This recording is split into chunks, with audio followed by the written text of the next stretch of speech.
ایک گدھا ایک یہودی کا حضور صلی اللہ علیہ وسلم نے دیکھا، آپ اس کے سامنے ہوئے، اس سے بات کی، اسے پوچھا تمہارا نام کیا ہے؟ اس نے کہا یزید بن شہاب میرا نام ہے۔ میں کہہ رہا ہوں اس کا فضل ہو تو کیا نشانی ہے؟ ایک ہی نشانی ہے کہ محمد کی غلامی، سرکار سے نسبت ہے، سرکار کی غلامی ہے، ہمہ وقت حضور کی غلامی میں رہے، یہ فضل کی نشانی ہے۔ جن کو حضور صلی اللہ علیہ وسلم کی مجلس نصیب ہوتی ہے، ظاہر میں ہو یا باطن میں، اس سے بڑا فضل کوئی ہو نہیں سکتا۔ بشری تقاضے اپنی جگہ پہ، لیکن باطن میں وہ سیراب عشق مصطفیٰ ہوتے ہیں،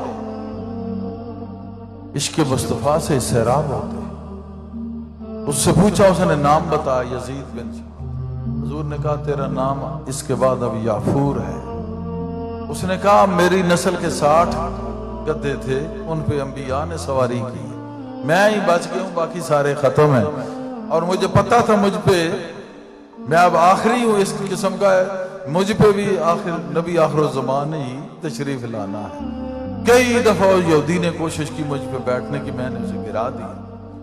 گدھا بھی یہ سمجھتا ہے کہ جو حضور کا مخالف ہے اس سے نسبت نہیں ہونی چاہیے۔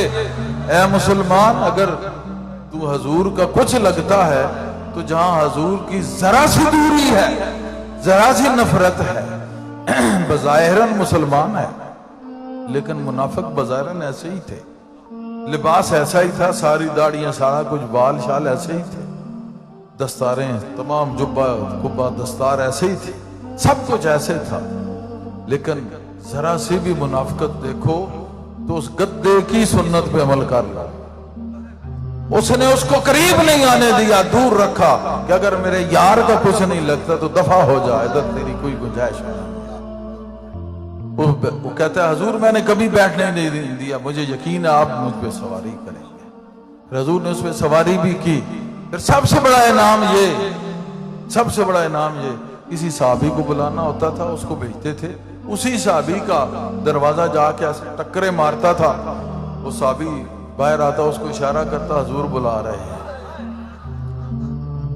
ذالک فضل اللہ، یہ اللہ کا فضل ہے۔ ارے گدھا، فضل سے معروم نہیں، تو محمدی ہے، حضور کا کلمہ پڑھتا ہے، کیوں فضل سے معروم ہے؟ وجہ یہ ہے ادھر محبت تھی مصطفیٰ کی، عشق تھا مصطفیٰ کا، حب تھی مصطفیٰ کی، اس طرح پیوستہ تھا مصطفیٰ سے۔ آج تو بہت دور ہو گیا ہے، نماز تیری ہوتی ہے مگر وہ صرف تجھ تک ہی رہتے ہیں۔ اس مصطفیٰ کو، اس نماز کو تمسک محبت مصطفیٰ سے رنگ لے، پھر دیکھ ذالک فضل اللہ ہوتی ہے۔ بالآخر وہ گدھا جب حضور صلی اللہ علیہ وسلم نے پردہ فرما لیا، اب دیکھیں محبت کے یہ تقاضے، بنا محبت کے کوئی چیز حاصل نہیں، بنا محبت کے کوئی چیز حاصل نہیں ہوتی۔ تو اس نے کیا کیا، ایک کنواں تھا، دوڑتا گیا اس کے اندر، اپنے آپ کو پھینکا اور اپنے آپ کو مار دیا۔ اس نے کہا اب اگر آقا ظاہراً نظر نہیں آتے تو میں کسی اور کو دیکھنا ہی نہیں چاہتا، اگر ایک گدھا ہو کے یہ دیکھتا ہے کہ مجھے کوئی اور نظر نہ آئے تو پھر ہمیں بھی چاہیے کہ جو بھی نظر آئے وہ مصطفیٰ ہی ہونا چاہیے۔ اپنے رشتوں کو اس طرح استوار کرے، اپنی محفلوں کو اس طرح استوار کرے، اپنی سنگتوں کو اس طرح استوار کرے۔ پیغام محبت ہی پیغام کلندر ہے، پیغام کلندر ہی پیغام غلامی احمد مجتبیٰ ہے، غلامی محمد ہے صلی اللہ علیہ وسلم۔ ہر کلندر، ہر فقیر نے یہی کہا ہے کہ اگر کچھ ہونا چاہتے ہو تو اس نسبت سے پیوستہ رہو، اس نسبت میں رہو، کسی بھی شیخ سے جہاں بیعت ہو، اگر وہ صحیح ہے تم بھی صحیح ہو تو اس کے عین مطابق چل کے اس کے قدم کو پکڑ کر قدمین مصطفیٰ صلی اللہ علیہ وسلم تک پہنچو، اس مجلس میں پہنچو گے تو پھر فضل کی انتہا باقی نہیں رہے۔